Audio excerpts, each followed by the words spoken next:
man, it's time for our top five. Top five. Tell them all about this. What was the concept again? Well, since this month's theme is Thunderbolts, which the original concept was villains masquerading as heroes, I said, well, why don't we do our favorite villain cards? And then we briefly talked about, wait, is it best or favorite? And I went with favorite because then who can argue with you? It's true. You can argue that card A is better than card B, but you can't tell me that I don't like card A as much as card B. That's right. Well, I guess the purpose of these lists is to argue, but why do that? Why not listen to our top five, go on X at Snap Material and tell us your top five or just your favorite villain cards. Right, exactly. There are characters you'd feel terrible about rooting for in the comics, but you sure like to do your opponent dirty by playing them in Marvel. Right. Yeah, I also did a combination, I guess you would say, of the best and the favorite that I have. Yeah. So you'll notice that as we get to the top that I specifically chose one because I think it's the best. I specifically chose another because it's my favorite. So a lot of these, there may be some overlap from our list last time of characters we like better in Snap than in the comics, because a lot of these I like because of how good I think the cards are. So true. Okay. All right. So these are our favorite villain cards in the game. I'll let you go first here, man. What's your number five? Okay. Also a character I'm not too enthused about in the comics. Wasn't too enthused about when he first debuted in the game, but I've had to grudgingly admit that he's pretty good to use, and he's a whole lot easier to use now that I have a Dan Hip variant of him. It's Knull. No. Okay. All right. Destroy. I love the counterintuitive nature of Destroy. The whole point of this game is to get cards and build up their effects, and here we are destroying them. Shout out to Destroyer, who didn't quite make this list. But Knull's one of the best ways you can make that pay off. Just keep destroying your cards. Heck, destroy your opponent's cards too if you want to. And Knull is kind enough to collect all those points for you. Oh, yeah. Yeah. Unless someone enchantresses or rogues him, or in a couple weeks, Red Guardians him. Yes. But that's only if he's the lowest power card. And chances are, if you've been destroying cards, he's not going to be. He's not going to be. Nope. Good choice there. My number five is one I featured in the last battle we just did, and that is Doc Ock. I figured he would be on your list. He almost made mine, but he's a little too chaotic for my tastes. Yeah. That's obviously one big reason why I like him in Marvel Snap. The other reason is what a cool animation. Yes. Like you lay that card down and his little tentacles come out, they snap a few times, and they go up and they grab those other cards and they bring them down into the location. This is Doc Ock in this game, which is pretty cool. Doc Ock is my number five. Next up, my number four. And again, if we have overlap, I'll stop and we'll go with you if you got it higher. Okay. Number four, Dr. Doom. Guess what? That's my number four. Okay. All right. Well, then I guess I'll go ahead. Doom is probably not happy to be ranked number four. Not only because it means we each have three villains higher than him, but also because it's a number that accursed Richards wears on his chest. Oh, what a parallel there. Yeah, wow.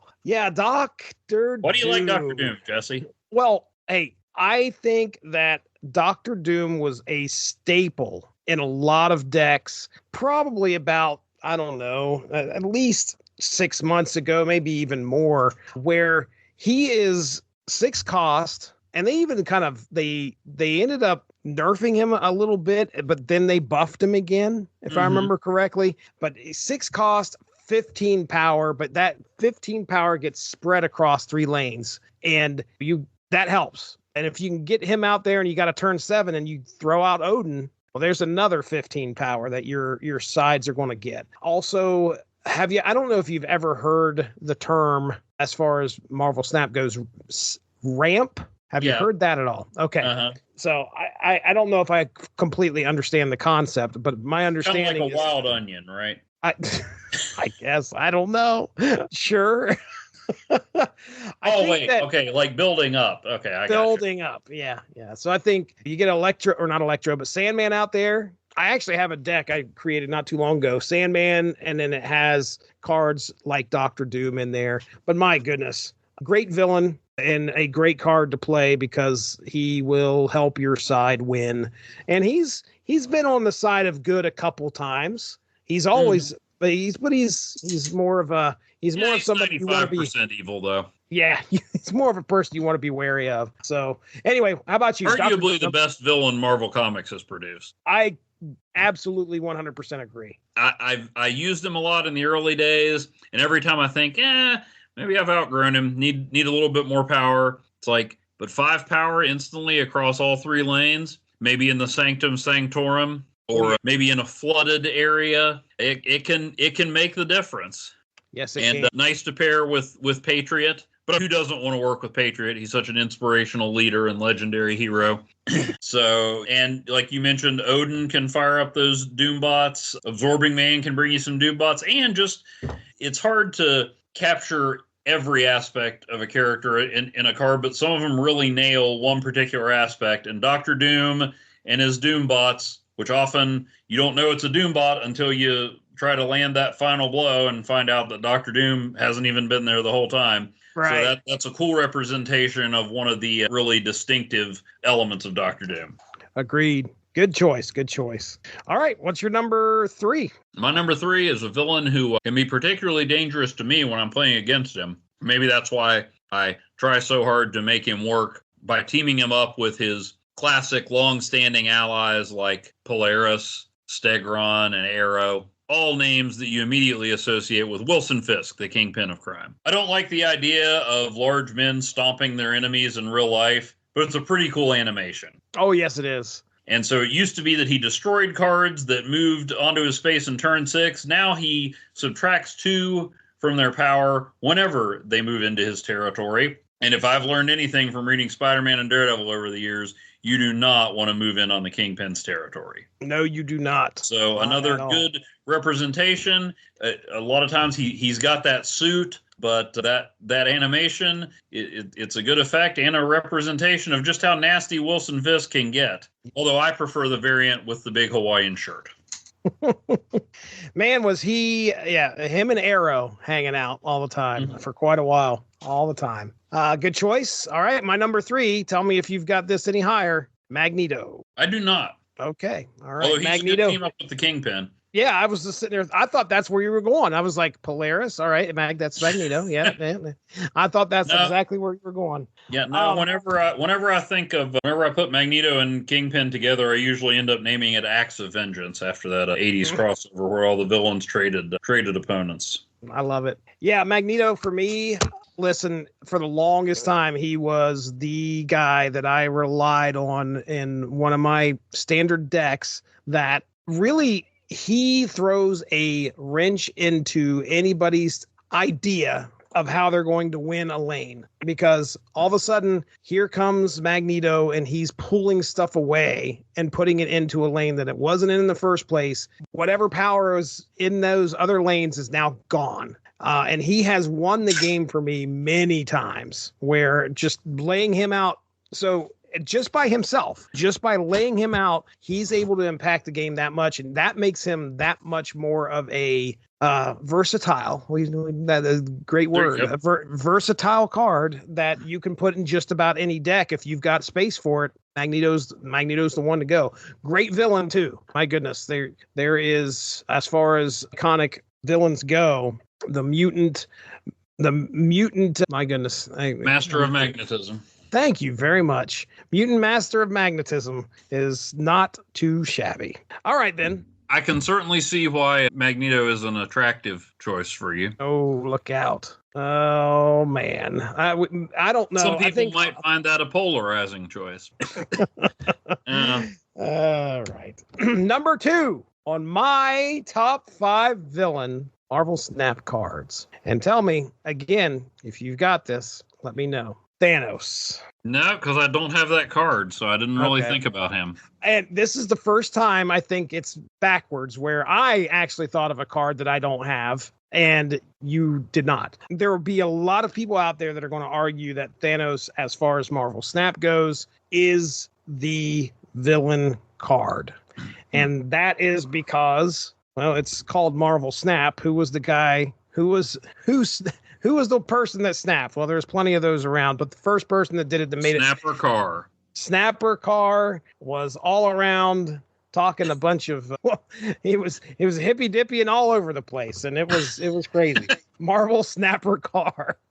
But no, Thanos is clearly what the game's that's the whole point of this game is Marvel Snap. There's something that happened with the Infinity Gauntlet. Thanos was probably behind it. Anytime you see those Infinity Stones show up across from you on the lanes, you know you're in for a fight. You just know that you are. So as far as power goes in the game, the ability that the card brings to the table, I've got it at number 2 because, like I said, there's my favorite, and then there is probably what the best one is. And I will say that Thanos is probably an argument for everybody to have, supporting that he's the best villain in this card game. No room for M'Baku? No, no room for M'Baku. All right, that's number 2. What about you? Well, number 2 actually is going to make a return from last month's list. A guy that doesn't really move the needle for me as a villain in the comics, but that I have used a lot ever since he burst onto the scene, and that's Annihilus.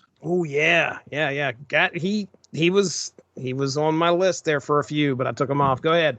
He highlights a deck that I usually return to once I start hitting the wall at some point, and just you can make some problems go away and cause your opponent some problems, sending those negative power cards across the way. And it used to include 0 power cards, but they nerfed them a little bit. But that just makes me try to think of ways to increase those negative power cards, whether it's bringing in his traditional comic book lieutenants, Debris and Hazmat.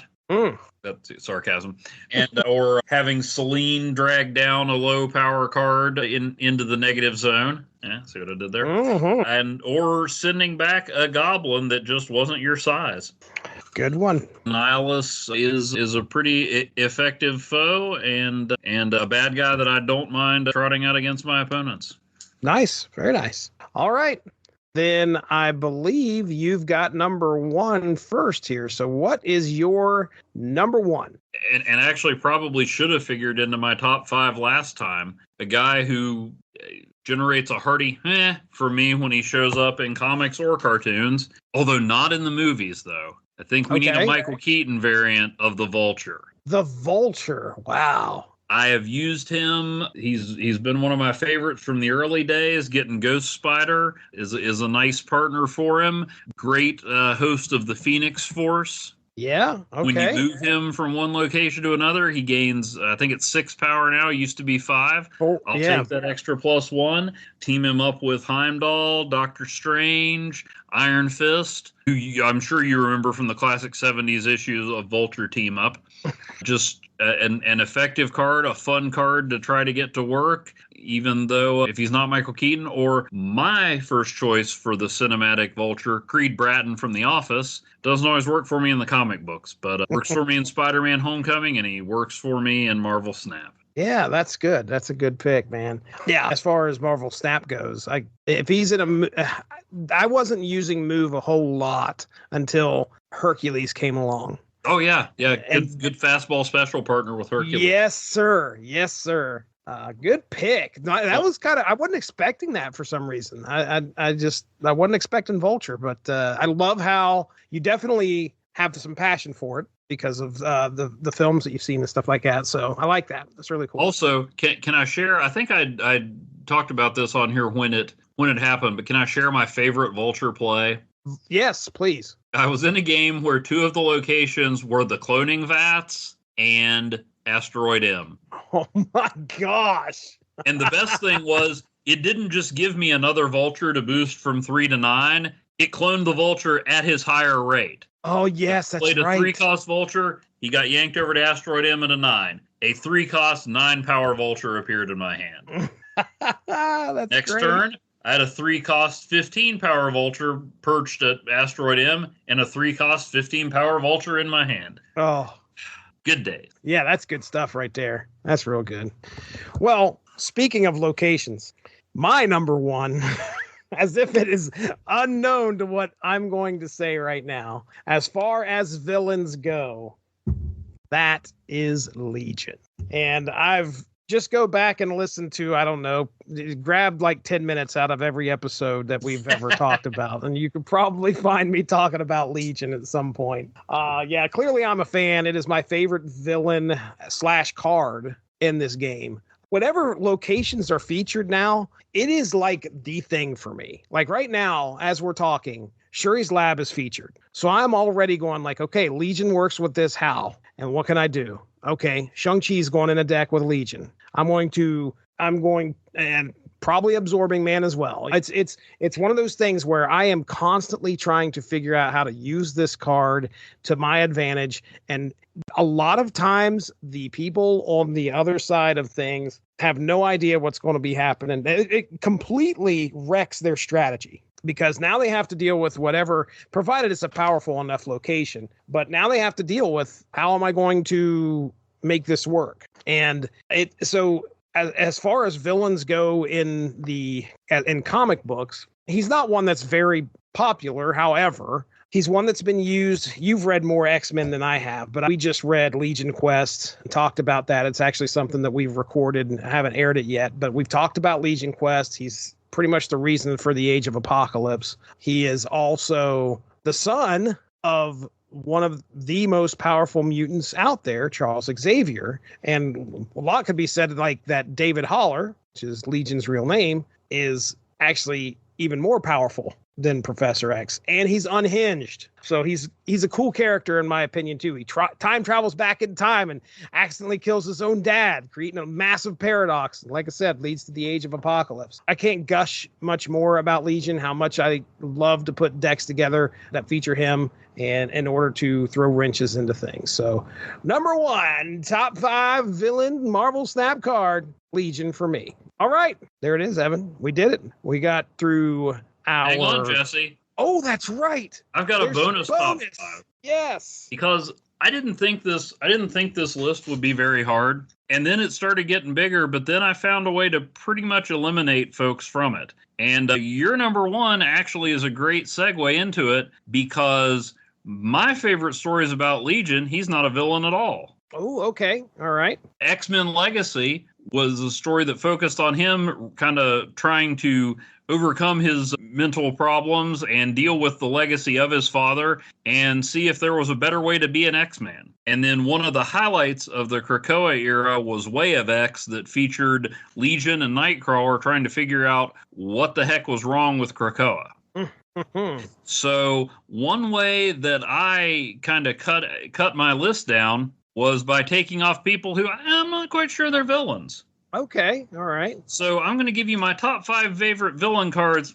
Are they really villains, though? Edition. Okay, all right. Can't wait. And number 5 actually just popped on here because you mentioned him, is Magneto. Okay. Magneto's a bad dude, but for the last 10 years or so, he's been a stalwart member of the X-Men. And in the completely backwards, topsy-turvy world of Krakoa, he's been like one of the more reserved X-Men. Professor X is out here doing all kinds of crazy stuff, and Magneto's like, hey, Chuck, maybe dial it back a little. He was a hero when Uranos, I think, bad Eternals dude, was tearing through Mars, which has been renamed Rocco and colonized by the mutants, and it was Magneto who took him down. Sacrificed his life, despite the fact that he deleted himself from the Cerebro backups so he couldn't be brought back to life until the currently releasing Resurrection of Magneto limited series. Who didn't see that one coming? Mm-hmm. But Magneto, unquestionably one of the great Marvel villains, but also not totally a villain. At least not all the time. Okay, number 4. And I thought about him because I've liked using him a lot, but for one, I assuage my guilt over using him by using the heroic variant, and because he's not so much a villain as he is a force of nature. It's Galactus. Ooh. Okay. Yeah, it's terrible to go around destroying planets, but a dude's got to eat. that Subway sandwich, it may not want to be devoured, but I got to have lunch. You got to eat. You got to eat. So, and speaking of characters that are perceived as evil, but really, it's just them doing what they got to do. How about Death? Yeah. Death's a natural part of life. Sure, she gets a bad rap in the comics because Thanos is always trying to impress her, but come on. don't hold her responsible for her wannabe boyfriend's bad behavior. True. Very true. Another guy who I was like, how high up am I going to put him in my top 5? And now, to be fair, not everybody who gets a limited a title series or even an ongoing series in Marvel can qualify as a hero. We're on, heaven help us, our 3rd or 4th volume of Carnage by now, except for that brief, glorious moment in the otherwise forgettable Axis crossover where Carnage saves New York, and all he asks in return is that Spider-Man build a statue of him that blares Freebird 24/7.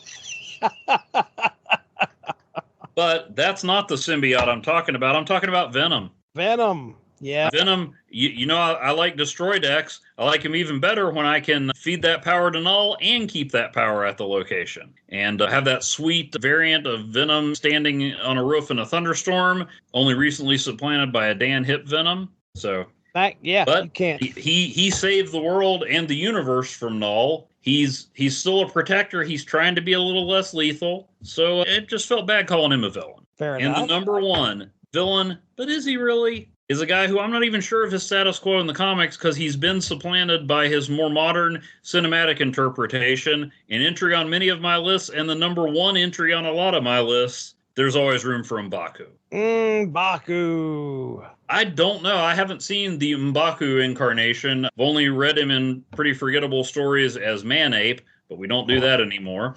I think of him as Winston Duke in the MCU, and that's the version we get on the cards. So I didn't know if I could fully call him a villain, but I also hated to leave him off in a category where, even though I don't use him as much as I used to, in my heart, there's always room for M'Baku. I realize that's the 3rd time I made that joke, but I'm pretty sure that was the best. So that's my bonus top 5 favorite villains, but are they edition? That's great. That is fantastic stuff right there. Great bonus top 5. Let's go ahead and get into plugs, man. What do you got going on over there? You've got Asterisk 51, I'm sure. I don't know if you've been over there hanging out with Billy doing some podcasts or anything like that. Getting ready to do a few over on the Magazines and Monsters channel. Not only some more Zany, Haney, Brave and the Bold, but I believe I'm going to join Billy for a movie podcast. Whoa. Wow, really? I'm not necessarily a horror guy, but I don't know when it's going to air, but we found one that I featured on Dollar Tree Cinema, and he said, hey, I want to watch that one too. And I said, wait, you mean I have to watch it again? But I'm going to do it, and that'll be on. So, and look for listening on Magazines and Monsters, even when I'm not a guest. He does some fun stuff over there. And then, over at my blog, asterisk51.blogspot.com, making my way through the amalgam titles after a brief excursion into